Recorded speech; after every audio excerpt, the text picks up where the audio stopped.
दलितों के लिए स्कूलों में आरक्षण की व्यवस्था करी गई कि इनको एडमिशन दी जाएगी आरक्षण के आधार पर। तो इससे हम ये समझते हैं कि आरक्षण की जो शुरुआत हुई थी वह सामाजिक भेदभाव के कारण हुई थी, ना कि आर्थिक पिछड़ेपन के आधार पर। तो जब आरक्षण की दिया गया तो दलितों के द्वारा अच्छी शिक्षा हासिल की गई। हालांकि जो नंबर्स थे वो काफी कम थे, कि ऐसा नहीं था कि सभी जो दलित थे वह स्कूलों में पहुंच पाए। कुछ दलित स्कूलों में पहुंच पाए, अच्छी शिक्षा हासिल वो कर पाए, परंतु जब नौकरियों की बारी आई तो नौकरियों में भी उनको बहुत सारी दिक्कतों का सामना करना पड़ा। तो पहले ऐसे जो व्यक्ति थे, जो आप कह सकते हैं कि प्रथम व्यक्तियों में से एक व्यक्ति डॉक्टर अंबेडकर जी थे, जिन्होंने अच्छी शिक्षा हासिल कर ली, PhD प्राप्त कर ली उन्होंने।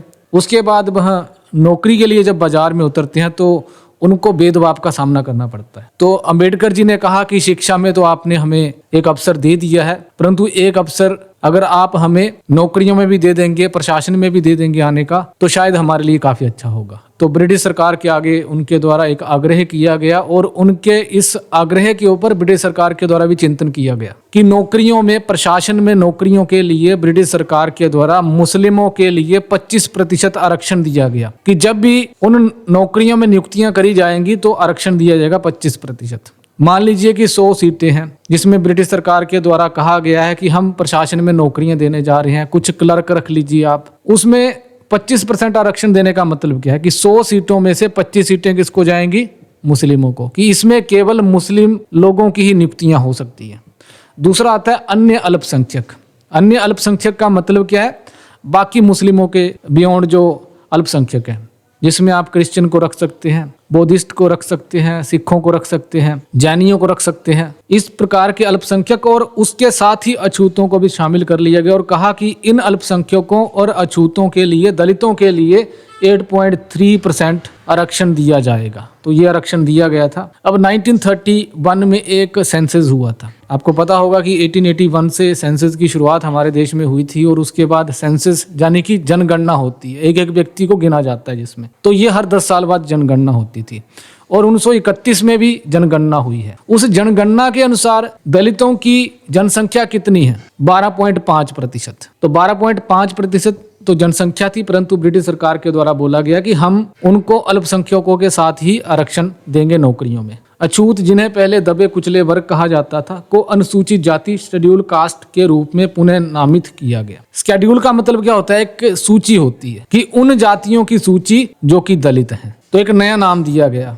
क्योंकि एक प्रॉपर नाम तो था नहीं ना, कि अलग अलग जगह पे अलग अलग नामों से संबोधित किया जा रहा था। तो इसलिए एक सूची बनाई गई कि इन जातियों को हम दलित जातियां कहेंगे। तो उसके लिए एक सूची बनाई गई जिसको शेड्यूल कास्ट कहते हैं। तो शेड्यूल का मतलब क्या होता है? अनुसूची का मतलब क्या है? एक सूची बनाई गई कि 1 2 3 4 5 6 7 8 इस तरीके से जातियों के नाम लिखे गए कि ये वाली जाति इसको हम शेड्यूल कास्ट में रखेंगे। और ये लिस्ट इसलिए भी बनाई गई क्योंकि जो इन अनुसूचित जातियों को आरक्षण दिया जाएगा, केवल ये लोग ही फायदा उठा पाएं, इसलिए इनकी सूची भी बनाई गई। 1946 में अनुसूचित जातियों के लिए आरक्षण का जो प्रतिशत था वो बढ़ाया गया। वो कितना कर दिया गया? 12.5%। उनकी जनसंख्या के अनुसार 1931 की जनगणना की हिसाब से उनकी जनसंख्या के अनुसार 12.5% आरक्षण उनको दे दिया गया, जिससे जनसंख्या के अनुपात पर आधारित आरक्षण सिद्धांत स्पष्ट हुआ। जिसका मतलब क्या हुआ कि 1931 की जनगणना के अनुसार अनुसूचित जातियों की जनसंख्या कितनी थी? 12.5%।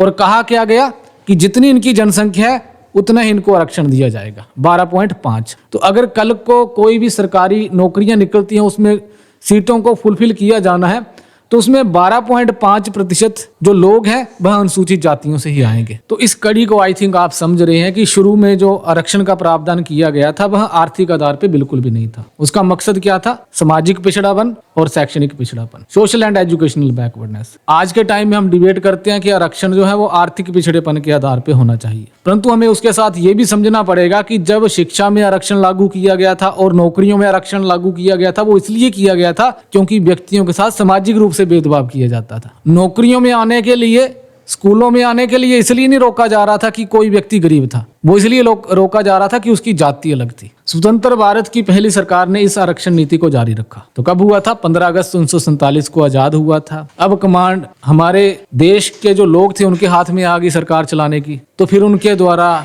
बातचीत करी गई और कहा गया कि ये जो आरक्षण नीति है इसको हम लागू रखेंगे, इसको हम जारी रखेंगे। तो स्वतंत्र भारत में पहली बार जो जनगणना हुई थी, सेंसस हुआ था, वो 1951 में हुआ था, जिसमें पाया गया कि अनुसूचित जातियों की जनसंख्या 15% है। तो फिर आरक्षण को भी 15% कर दिया गया। तो 3 जगहों पे ये आरक्षण लागू हो रहा है, एक शिक्षण संस्थानों में, नौकरियों में, और तीसरा कहाँ पे हो रहा है, राज्य व राष्ट्रीय स्तर की विधानसभाओं में लागू किया गया। राज्य स्तर की विधानसभा कहाँ पर है, जिसमें हमारे एमएलए बैठते हैं। राष्ट्रीय स्तर की जो संसद है हमारी लोकसभा है, तो उसमें भी आप पाएंगे कि 15% आरक्षण केवल अनुसूचित जातियों के लिए है। क्यों है? ताकि इन जातियों के प्रतिनिधि ही वहां पर पहुंच पाए। तो इसको रिप्रेजेंटेशनल रिजर्वेशन भी कहते हैं। एक एजुकेशन के डोमेन में रिजर्वेशन, जब आप कोई व्यक्ति एजुकेशनल इंस्टीट्यूट में एडमिशन लेने जाता है, जैसे फॉर एग्जांपल मान लीजिए इस कॉलेज की स्ट्रेंथ, यहाँ पर बहुत सारे बच्चे आ गए एडमिशन लेने, अभी तो एडमिशन मिल गई नॉर्मली, मान लीजिए कि यहाँ पर 500 बच्चे आ गए और सीटें हमारे पास केवल एक पर्टिकुलर सब्जेक्ट में 100 हैं, तो उस केस में एडमिशन कैसे दी जाएगी? उस केस में एडमिशन ऐसे ही दी जाएगी, जितना जिसका आरक्षण है उसको उतनी ही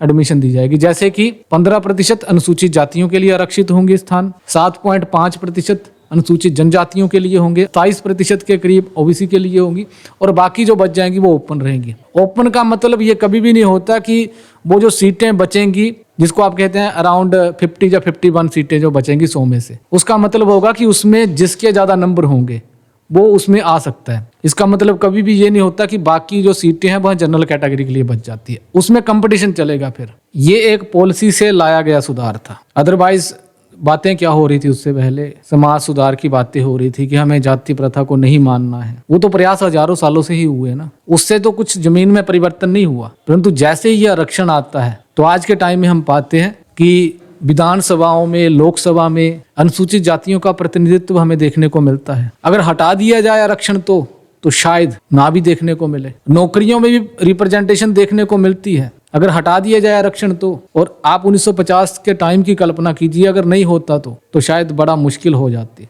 एजुकेशनल इंस्टीट्यूशंस में भी यही हिसाब होता, क्योंकि शुरुआती जो स्तर था वहाँ सामाजिक और शैक्षणिक पिछड़ेपन के आधार पर ही था। अच्छा, मैंने आपको मेनली 4 वर्ण बताए थे, 4 जातियां बताई थी, ब्राह्मण, क्षत्रिय, वैश्य, शूद्र, और उसके बाद भी क्या बताया था, अनटचेबल्स या फिर दलित आप कह सकते हैं। तो अभी तक जो हम बात कर रहे थे वह अनटचेबल्स की बात कर रहे थे, 5वें वर्ण की बात कर रहे थे, जिसको 4 मेन वर्णों में भी नहीं रखा गया है। तो वो आप कह सकते हैं कि अधिक पिछड़ेपन के शिकार थे। उसके बाद आते हैं शूद्र, जो कि ब्राह्मण, क्षत्रिय, वैश्य, शूद्र, ठीक है, जिसको आप ओबीसी कहते हैं। दलितों को सकारात्मक भेदभाव के कारण हो रही प्रगति देखकर शूद्र नेताओं ने समान आरक्षण की मांग करी। अब ये शूद्र नेताओं ने बोला कि हम भी तो हिस्टोरिकली एक्सप्लॉइटेड ही रहे हैं, हमें कहा गया कि आपको ब्राह्मणों की सेवा करनी है, क्षत्रियों की सेवा करनी है एंड वैश्यों की सेवा करनी है। शूद्र नेताओं के द्वारा, जिसको आप ओबीसी कहते हैं, वो इमर्ज होना शुरू होते हैं धीरे धीरे, वह भी अपनी मांग उठाना शुरू करते हैं। इनके द्वारा कहा जाता है कि बेशक हमारा जो एक्सप्लॉइटेशन था, हमारा जो शोषण था, वह दलितों के कंपैरिजन में थोड़ा कम था, परंतु शोषण तो हमारा भी काफी हुआ है। इसलिए इनके द्वारा भी ये मांगे उठाना शुरू करी गई कि जिस प्रकार से दलितों को आरक्षण दिया गया है और उनकी धीरे धीरे प्रगति हो रही है, तो हमें भी आरक्षण चाहिए। तो आरक्षण की मांगे उठना शुरू हो जाती है धीरे धीरे। तो जैसे ही ये मांगे उठना शुरू होती है, 1953 में काका कालेलकर आयोग का गठन किया जाता है भारत सरकार के द्वारा। क्यों किया जाता है? ये आयोग जांच करेगा कि क्या रियली में जो ओबीसी हैं, क्या जो शूद्र हैं, उनकी स्थिति इतनी दयनीय है, इतनी बुरी है कि उनको आरक्षण की जरूरत है। तो फिर इसके बाद 1955 में काका कालेलकर आयोग के द्वारा अपनी रिपोर्ट सबमिट करी गई। इन 2 वर्षों के अंतराल में काका कालेलकर आयोग के द्वारा पूरी जांच करी गई कि जो ओबीसी की स्थिति है, जो शूद्र वर्ग की स्थिति है, वह भारत में कैसी है। आयोग ने निष्कर्ष निकाला कि भारतीय संविधान में अन्य पिछड़ा वर्ग, अदर बैकवर्ड क्लासेस, ओबीसी कहे जाने वाले वर्ग वास्तव में शूद्र जातियां थी और उनके लिए भी सकारात्मक कार्यवाही की जानी चाहिए। जब मैं सकारात्मक कार्यवाही का वर्ड यूज करता हूं तो इसका मतलब क्या है? पॉजिटिव डिस्क्रिमिनेशन, भेदभाव करना है परंतु पॉजिटिव करना है, ताकि किसी दबे वर्ग का, कुचले वर्ग का फायदा हो सके। कांग्रेस सरकार ने इस रिपोर्ट को खारिज कर दिया, यह तर्क देते हुए कि भारत के आधुनिकीकरण के साथ जाति का अस्तित्व समाप्त हो जाएगा। तो कांग्रेस सरकार उस समय एग्जिस्टेंस में थी, उनके द्वारा कहा गया कि हम आधुनिकीकरण की तरफ बढ़ रहे हैं। भारत में हम उस ऑर्थोडॉक्स जो सोच है, जो पुरानी सोच है, उसको खत्म करने का हम प्रयास कर रहे हैं। हम उद्योग लगाने के लिए प्रयासरत हैं, कांग्रेस सरकार के द्वारा कहा गया था कि हम उद्योग लगा रहे हैं, उद्योगों के साथ ही भारत की जो आर्थिक ढांचा है वह बदल रहा है और आर्थिक ढांचे के साथ ही सामाजिक और राजनीतिक ढांचा भी बदल रहा है। तो इसलिए उनके द्वारा इस रिपोर्ट को खारिज किया गया कि जब आधुनिकीकरण होगा, जब उद्योग लग जाएंगे तो लोगों का जो जीवन जीने की जो शैली है वह भी बदल जाएगी और उसी के साथ जाति व्यवस्था भी खत्म हो जाएगी। ये तर्क उनके द्वारा उस समय दिया गया था, परंतु ये आवाजें थमने वाली नहीं थी और धीरे धीरे जैसे जैसे हम आगे की ओर बढ़ते हैं तो फिर बहुत सारे शूद्र नेता एग्जिस्टेंस में आना शुरू हो जाते हैं। तो 1970s का भी वो दौर था, 1970 के दशक का वो दौर था जब इन पिछड़े वर्गों के द्वारा अपने आप को असर्ट किया जा रहा था कि हमें भी जरूरत है आरक्षण की। 1978 में क्योंकि जनता सरकार आई थी, उसके द्वारा पिछड़ा वर्ग आयोग स्थापित किया गया जिसकी अध्यक्षता एक ओबीसी नेता, इसी जाति के एक नेता बीपी मंडल ने की थी। उसके द्वारा निष्कर्ष निकाला गया कि ओबीसी को निचली जातियों के साथ जोड़ा जाना चाहिए, कि ओबीसी भी एक निचली जाति है, एक शूद्र जाति है। आयोग ने प्रशासन और शिक्षा प्रणाली में इन जातियों के लिए 52% आरक्षण की सिफारिश की। क्यों सिफारिश करी गई होगी इसको भी तो हमें समझना पड़ेगा। जिस तरीके से मैं कह रहा था कि दलितों की जनसंख्या कितनी थी 1951 के सेंसस के अकॉर्डिंग 15% थी, 15% थी। आरक्षण कितना दिया गया? 15%। ये जो मंडल आयोग की जो रिपोर्ट थी इसके द्वारा ऑब्जर्व किया गया कि 1931 का जो सेंसस हुआ था उसमें ओबीसी की जनसंख्या कितनी आई थी? 52%। तो उन्होंने बोला कि जनसंख्या के हिसाब से इनको भी 52% आरक्षण मिलना चाहिए। तो जब आप राहुल गांधी की इस स्टेटमेंट को सुनते हैं ना कि जितनी आबादी उतना हक, तो उनका मतलब यही है कि जितनी दलितों की जनसंख्या उनको उतना आरक्षण दे दो, जितनी ओबीसी की जनसंख्या उनको उतना आरक्षण दे दो। परंतु ऐसा नहीं हुआ कि 52% ही आरक्षण दिया गया। आज के टाइम में अराउंड आई थिंक 27% ही आरक्षण दिया गया। तो बीपी सिंह प्रगतिशील एजेंडे के तहत प्रधानमंत्री बने और मंडल आयोग की सिफारिशों को लागू किया। यह निर्णय ऊंची जातियों के छात्रों के बीच भारी विरोध का कारण बना, जो इस डर से आंदोलित हो गए कि अब तक उनके द्वारा लगभग एकाधिकार वाली नौकरियां ओबीसी को मिल जाएंगी। तो क्या हुआ, मैंने पहले ही कहा था कि जब आप किसी सामाजिक व्यवस्था के ऊपर अटैक करते हैं उसमें वही लोग विरोध में आते हैं जिनको विशेषाधिकार मिले होते हैं। कोई व्यक्ति क्यों चाहेगा कि अपने विशेषाधिकार को छोड़े? तो जब ओबीसी के लिए ऐसी डिक्लेरेशन कर दी गई बीपी सिंह की सरकार के द्वारा तो पूरे देश में आंदोलन हुए। इसमें जनरल जो कैटेगरीज थी, पर्टिकुलरली ब्राह्मण, राजपूत, इनके द्वारा इसका विरोध किया गया। क्यों विरोध किया गया? क्योंकि इनके द्वारा कहा गया कि यह आरक्षण गलत है। एक तर्क यहाँ पर यह भी दिया जाता है कि विभिन्न जो डोमेन है, जैसे एजुकेशनल डोमेन है, नौकरियों का डोमेन है, इसमें इनको लगा कि शायद जब ओबीसी को आरक्षण मिल जाएगा तो इनका जो एकाधिकार है, इनका जो प्रभुत्व है उसको चुनौती मिलेगी। तो इसलिए पूरे देश में इसका विरोध किया गया। और उस समय की आप स्थिति को देखेंगे, उस समय की खबरों को देखेंगे तो बहुत सारे जो ऊंची जातियों के जो बच्चे थे उनके द्वारा आत्मदाह भी किया गया, खुद को जला लिया गया। इतना बड़े बड़े इनके द्वारा विरोध उस समय किए गए थे। ऊंची जातियों के छात्रों ने व्यापक प्रदर्शन किए जबकि निचली जातियों ने सड़क पर काउंटर आंदोलन चलाए। जिसका मतलब क्या है कि ऊंची जातियों ने बोला कि आरक्षण नहीं मिलना चाहिए और जो शूद्र जाति हैं उनके द्वारा कहा गया कि आरक्षण मिलना चाहिए। काउंटर का मतलब है उसके अगेंस्ट। इन आंदोलनों में दर्जनों ऊंची जाति के छात्रों की मृत्यु हुई जिनमें अधिकांश ने आत्मदाह कर लिया। इस विरोध के कारण सर्वोच्च न्यायालय ने मंडल आयोग की सिफारिशों के क्रियान्वयन को अस्थायी रूप से रोक दिया। अच्छा, बीपी सिंह की सरकार के बारे में तो आपने पढ़ लिया। उसी के साथ